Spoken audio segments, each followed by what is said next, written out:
하나님의 말씀 아모스서 9장 1절로 10절까지 보도록 하겠습니다. 9장 1절로부터 우리가 4절까지 이제 이것은 제단 곁에 서신 여호와에 대한 환상을 본 거예요. 지금 아모스가 회개하고 돌아와라. 하나님의 심판이 너희에게 임한다. 여호와의 날이 너희에게 임한다. 너희가 여호와의 날을 사모하고 그게 구원으로 생각하지만 그날이 너희에게는 심판의 날이다. 너희가 얼마나 하나님의 정의와 공의를 얼마나 너희가 너희의 그 탐욕 속에서 부패하고 타락하였는가.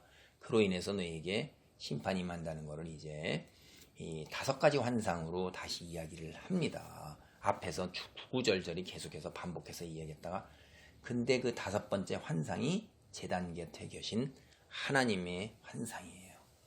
내가 보니 주께서 제단 곁에 서서 이르시되 기둥머리를 쳐서 문지방이 움직이게 하며 그것으로 부서져서 무리의 머리에 떨어지게 하라. 내가 그 남은 자를 칼로 죽이리니 그 중에서 한 사람도 도망하지 못하며 그 중에서 한 사람도 피하지 못하리라. 제단이라는 것은 여러분 얼마나 중요한 것입니까?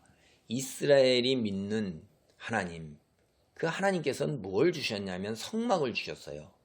그리고 그 성막이 뒤에 이제 솔로몬이 성전을 짓고 이때까지 이들은 그 성전 중심으로 해서 모여서 예배를 드리는 거예요. 안식일 뿐만 아니라 절기 3번은 하나님께 나오라고 그랬어요. 그러니까 이 성전은 이스라엘 사람의 생활, 특별히 하나님을 믿는 종교에서는 이게 핵심이에요. 그 성전이 그들의 정신적인 기둥이고 신앙의 중심이었고 성전 안에서 하나님이 계시는 그 위에 성소, 특별히 그 안에 지성소 안에 제단이라는 것이 1년에 한 차례 들어가는 거니까 아주 끔찍할 정도로 중요한 자리예요.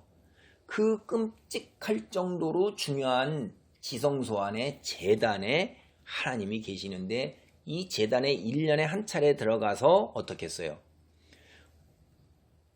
모든 백성의 죄와 자신의 허물을 하나님께서 용서해 주시는 은혜를 베푸는 자리예요. 거기가 시은자라고 그래가지고 속죄소 그래갖고 그 다음에 이제 또 바깥에도 제단이 있었죠. 거기에서 재물을 잡아가지고 번제로 다 태울 때 그들에게 어떻게 돼요? 거기에서 평상시에 죄가 용서함을 받고 하나님과 화목과 감사가 이루어지는 곳이에요.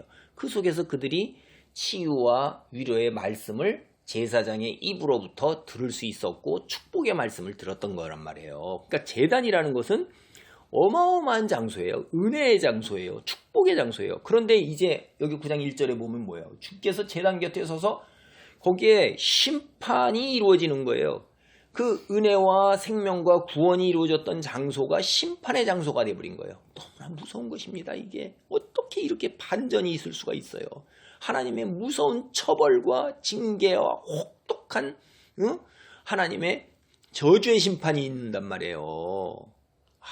이게 이 7장, 8장, 9장에서 이렇게 계속 4가지 그 환상으로 나온 메시지가 가장 절정에 이르는 것이 이 5번째 환상입니다.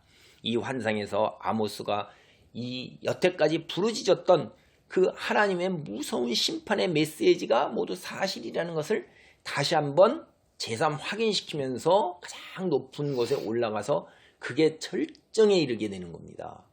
소위 우리가 확인사살, 확인도장을 쾅 하고 찍는 거예요. 이게 5번째 제단 곁에 서신 여호와의 환상이에요. 그런데 4가지 환상은 하나님께서 어떻게 했어요? 보여주셨어요. 아모스에게. 근데 이 환상은 내가 보니 아모스가 본 거예요. 하나님께서 보여주신 게 아니라 아모스가 내가 보니 그래갖고 이 5번째 환상이 얼마나 깁니까? 굉장히 길고 자세하게 이렇게 묘사되어 있는 것은 하나님이 이스라엘을 심판하시는 분이고 그 심판 결정과 실행이 정당하다는 것을 우리가 9장 10절까지 이렇게 이어서 세 달락으로 해서 강조하고 있는 거예요. 정말 무시무시한 심판의 날. 그래서 하나님이 내가 내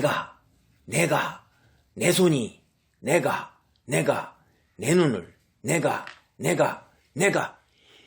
이렇게 6번씩이나 계속해서 1인칭 나를 강조해서 그게 누구냐 하면 하나님께서 직접 당신의 백성을 심판하신다는 거예요. 무서운 거예요. 어떻게 돼요? 성전에서 그 문지방에 돌에 맞아서 죽는데 거기 축복받으러 왔다가 거기에서 심판으로 돌에 맞아 죽었어요. 야, 이게 얼마나 끔찍합니까? 하나님께 예배드리러 왔는데 거기서 성전 돌에 맞아 죽는데 그 남은 자 이제 간신히 살아남았어요. 그랬더니 하나님께서 칼 내죽게 한대요. 칼. 이거는 이방 민족이 쳐들어서 전쟁 중에서 그들이 칼로 와서 하나님이 남은 자가 하나도 없는 거예요. 그래서 그들이 너무나도 무섭고 두려워서 2절입니다. 그들이 파고 스올로 들어갈지라도 내 손이 거기서 붙잡아낼 것이요 하늘로 올라갈지라도 내가 거기서 붙잡아낼 것이다. 한 사람도 피하지 못하는 비유를 이렇게 얘기를 하는 거예요. 3절입니다. 갈멜산 꼭대기에 숨을지라도 내가 거기에서 찾아낼 것이요 내 눈을 피하여 바다 밑에 숨을지라도 내가 거기에서 뱀을 명령하여 물게 할 것이요. 여러분, 스올이라는 것은 지옥이죠. 지옥은 하나님이 계시지 않은 곳이에요. 무섭고 처절한 곳입니다. 그런데 하나님의 진노의 심판이 너무나 무서워서 스스로 자기들이 지옥으로 피해 내려가는 거예요. 이게 지옥보다도 더 무섭다는 걸 알 수가 있죠. 참 기가 막힌 겁니다, 이게. 그런데 하나님이 또 혹시나 해서 하늘로 피할지라도 거기에도 하나님의 손이 있다는 거예요. 그리고 갈멜산 꼭대기에 산으로 피해도 또 바다로 피해도 하나님께서 뭐예요? 뱀을 동원해서, 그러니까 하나님의 심판을 피할 곳이 없다는 것을 우리는 확실하게 하는 거예요. 정말로. 예? 근데 누구도 피하지 못하리라 했는데 9장 8절에 보면 하나님께서 온전히 멸하지는 아니하리라 했고 남은 자가 있다는 것을 우리는 알 수 있습니다. 이게 우리가 9장 2절 3절 이것은 시적인 과장법인 거예요. 얼마나 심판이 무섭고 혹독하고 피하지 못한다 하는 것을 이렇게 얘기하는 거고, 4절 그 원수 앞에 사로잡혀 갈지라도 내가 거기에서 칼을 명령하여 죽이게 할 것이라 내가 그들에게 주목하여 화를 내리고 복을 내리지 아니하리라. 전쟁, 이방 민족을 동원해서 막대기를 사용해서 그들을 사용해서 그냥 다 어떻게 해요? 죽일 거라는 거예요. 실제로 이것들이 이루어질 겁니다. 사실 당대의 대부분의 사람들은 아모스를 믿지 않았어요. 왜냐하면 이스라엘이, 제가 거듭 말씀드리죠. 그때가 솔로몬 이후에 영화와 번영과 정치, 외교, 군사에서 우월함을 드러내면서 교만하기가 짝이 없었어요. 그러나 하나님이 계시지 않는 그런 번영과 안녕은 아무것도 아닌 거예요. 하나님이 창조주가 절대적이고 통치자이시기 때문에 하나님께서 이렇게 하시면 그냥 끝나는 겁니다. 정말로 한순간에 그냥 휙 날아가는 거예요. 세상 말로 한 방에 훅 간다 뭐 이런 말도 있잖아요. 요즘 바이러스 보세요. 한 방에 정말 훅 갔죠. 전 세계가. 그냥 완전히 주저앉고 세상에서 우리가 겪어보지 못한 경제 파탄이 난다고 지금 걱정을 하고 사람들 그냥 다들 두려움과 불안해서 앞날을 생각하기를 우리가 거부하잖아요. 우리 여러분 더 겸손하고 그 다음에 잘 나갈수록 번영과 하나님의 평안을 누릴수록 하나님 앞에 더 나아가고 우리 스스로를 돌아보면서 겸손해지고 하나님의 백성으로서 빛을 발하는 그 자리에 우리가 있어야 되는 것입니다. 오늘 하나님의 말씀을 10절까지 보려 했는데 말씀이 좀 기네요. 그래서 5번째 환상까지만 보도록 하겠습니다.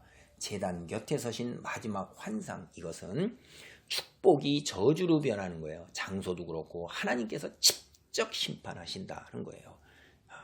우리는 번성할수록 겸손하고 성장할수록 우리를 돌아보면서 하나님의 빛된 백성으로 사랑을 전하는 그 위치에 있기를 바랍니다. 아멘.